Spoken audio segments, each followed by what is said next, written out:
Hey everybody, Johnny here. Don't speak news. News we're not supposed to speak about. And here we go. We'll just get right into it like we always do. We'll start with this article I just put up on don'tspeaknews.com a little while ago. The world is turning against Israel. Now, this is something I started noticing a lot this morning on Telegram. Actually, I've been noticing it over the past couple of weeks, but today it just seemed to get turned up even more as Revelation 16:14 is coming to pass.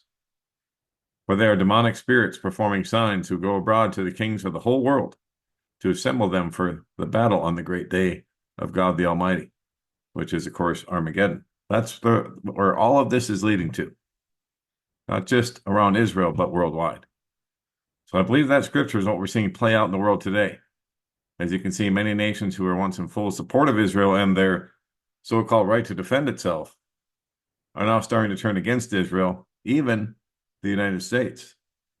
Because the U.S. State Department and the Pentagon just sent a joint letter to Israel last weekend, telling them to either fix this humanitarian crisis in Gaza within 30 days or else have your weapon funding cut off. And that's just for starters, as far as what the world has been saying. Based on recent events and statements, it appears that the world is indeed turning against Israel, with increasing condemnation and criticism of its actions in the Israeli-Palestinian conflict. And here are some of the key points. In France, we have French President Macron calling for an arms embargo on Israel, citing concerns over its military action in Gaza. In Colombia, their President Gustavo Petro halted coal exports to Israel, stating Colombian coal is used to make bombs that kill Palestinian children.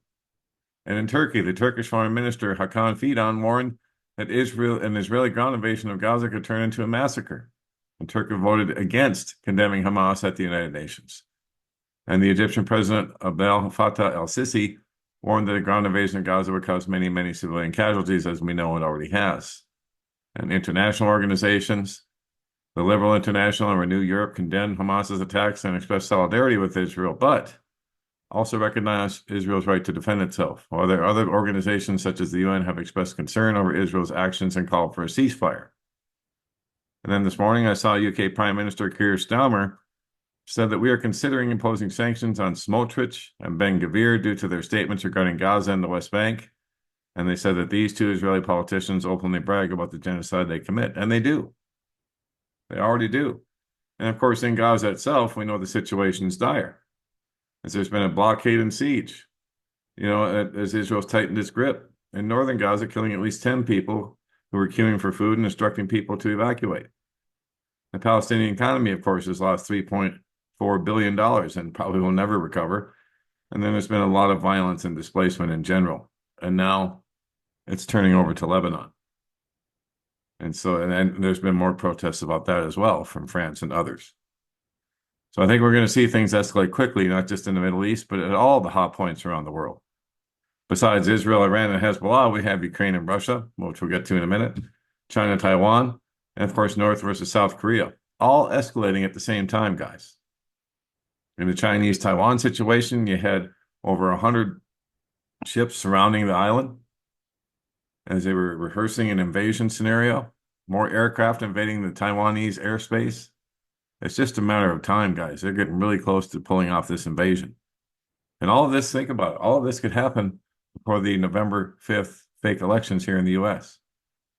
Just saying, we could be just days, hours, who knows how far away we are from all this. And of course, we have Ukraine, Russia, China, Taiwan, North versus South Korea, and everyone's going to want to use their nukes. So I imagine India and Pakistan will want to get in on the fun as well. Of course, hundreds of millions of people would be killed in an initial nuclear exchange, with potentially millions more dying in the aftermath due to radiation poisoning, famine, and other consequences. Yeah, like no water, no power, no active sanitation systems will be working in the cities that get hit. And there'll be very little warning time, as the elites will want as much death as possible. Prayed up and prepped up time is indeed getting very short. So there you go, guys. The world is starting to turn against Israel. And then we have Netanyahu denying the substance of this Washington Post report, saying that the Iranian strike would be proportional, and that Israel would only attack military sites and that they would not attack nuclear sites or oil processing sites, facilities. But Netanyahu is denying this. He's saying that this Washington Post story is false, and that sent oil prices sliding and painted a picture of President Biden using diplomatic finesse to ensure Israel won't strike Iran's nuclear oil sites. He said that Netanyahu said that we listen to the opinions of the United States, but we will make our final decisions based on our national interests. Well, that was the statement his office released on Tuesday, as cited in Bloomberg. The new report notes that Israel is merely weighing U.S. misgivings and is committed to nothing concrete regarding strike plans. This is widely being taken as a clear denial of the main substance of the prior Walpole report, which stated Monday afternoon that Israeli Prime Minister Netanyahu had told the Biden administration he is willing to strike military rather than oil or nuclear facilities in Iran. Guys, if you think Iran's going to hold or Israel's going to hold back when they do attack, you're crazy. They're not going to hold back on anything. This is the end game. This is pushing everybody towards the final Armageddon battle, which is going to happen. But it's God's plan. It's not Israel's plan. They think it's their plan, but it's not. God's just allowing them to do this in order to facilitate prophecy moving forward. So, just saying. And then we have Russia and reports that North Korea has sent troops to fight in Ukraine. And I'm seeing more and more of that, even on mainstream news like Newsweek. They're saying that North Korean troops are deserting the Ukrainian front lines days after arrival. I don't know if that's true or not, or there may be some North Korean soldiers inside of Russia fighting on the Russian side.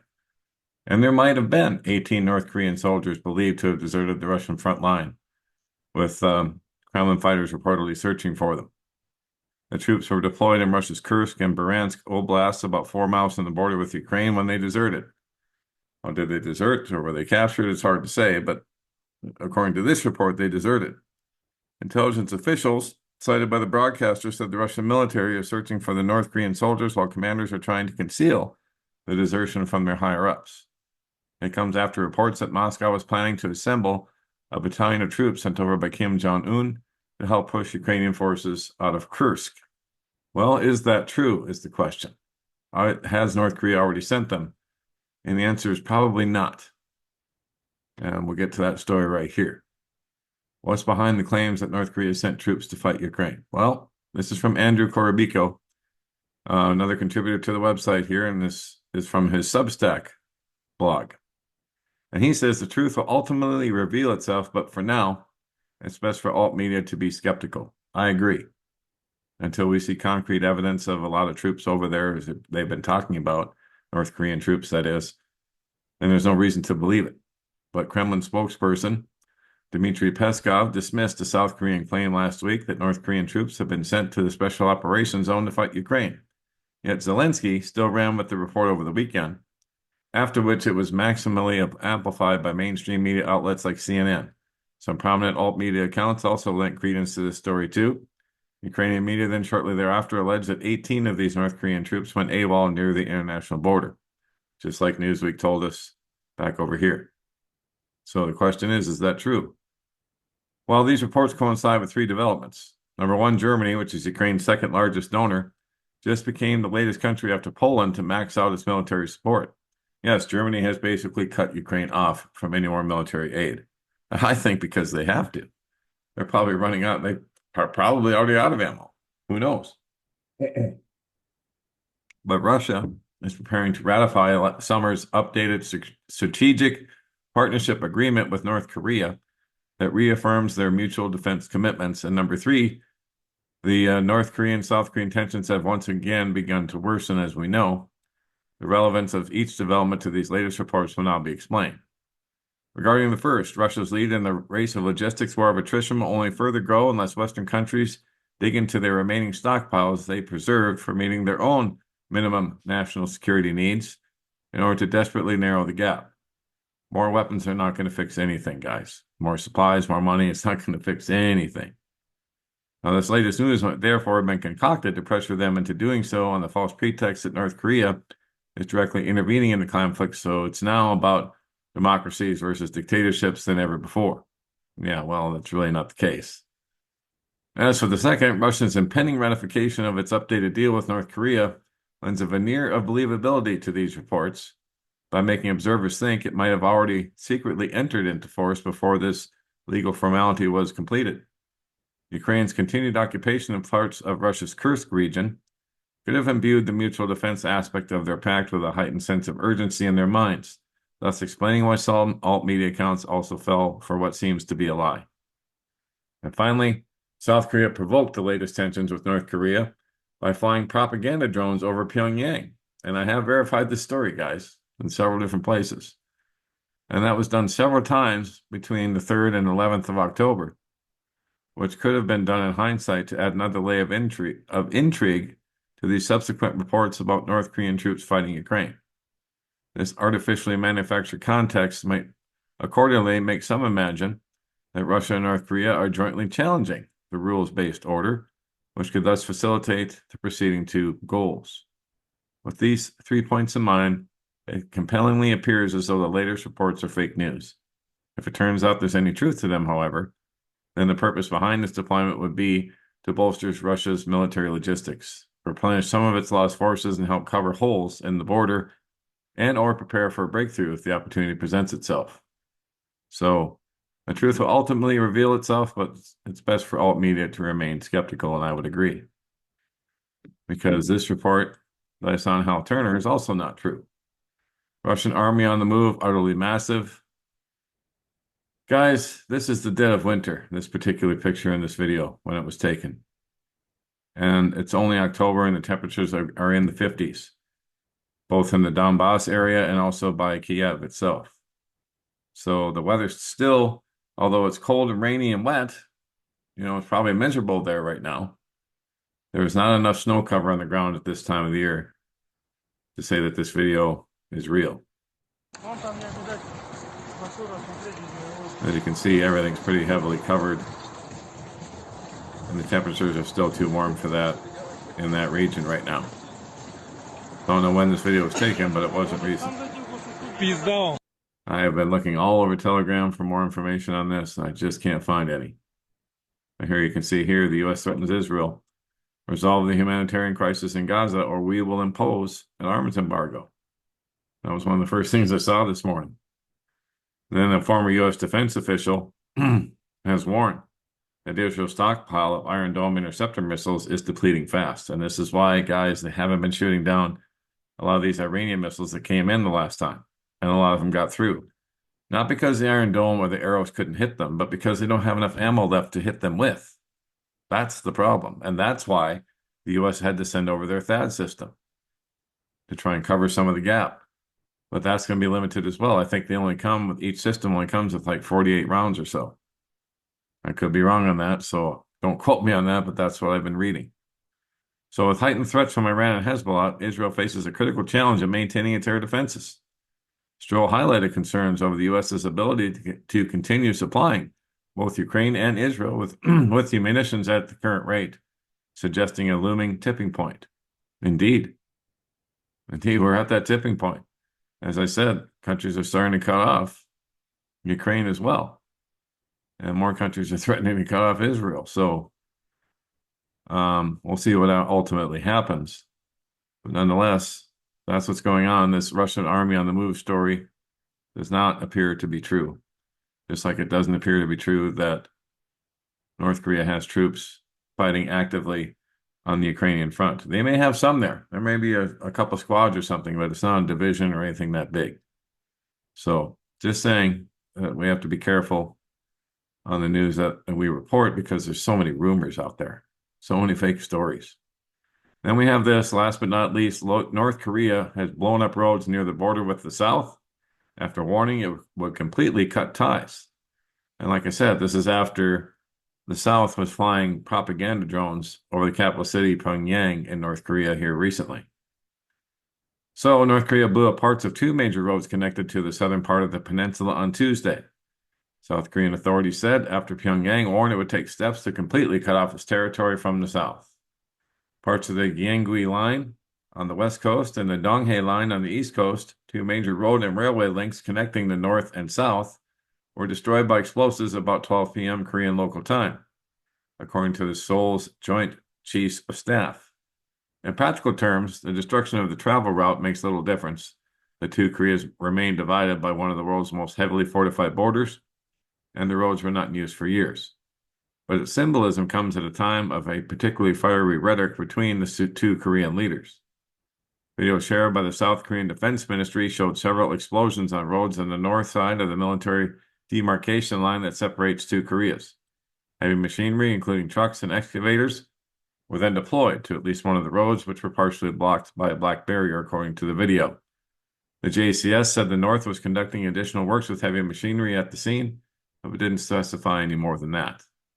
In response to the explosions, the South Korean military opened gunfire within the area south of the military demarcation line and is closely monitoring the North Korean military movements, maintaining full readiness posture under cooperation with the U.S. And I'll let you read the rest on your own. It's just more details about what they did with the roads. But it is very symbolic. And the rhetoric has been increasing greatly here recently. And like I said, it's because the South is flying propaganda drones up into the north now and over the capital city. And they're just not going to have any of that.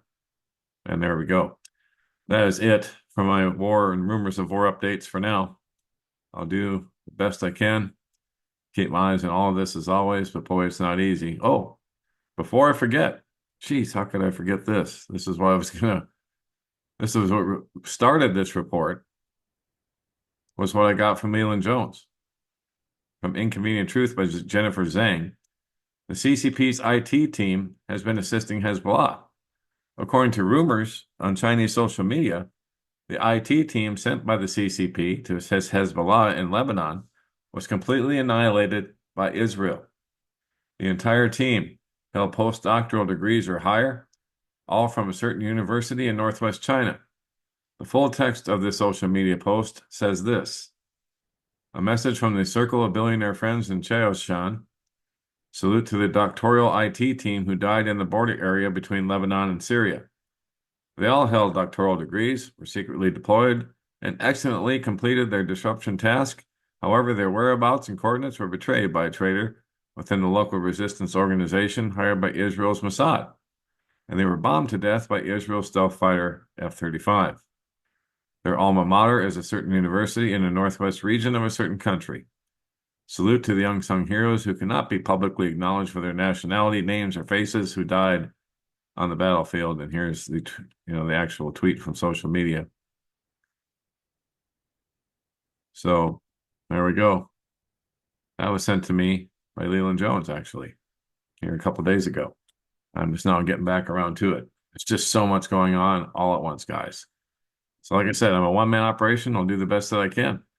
And don't forget, don'tspeaknews.com, in case you're not watching the video here, is home base for everything that we do. I put a lot of stuff here that we can't speak about anywhere else.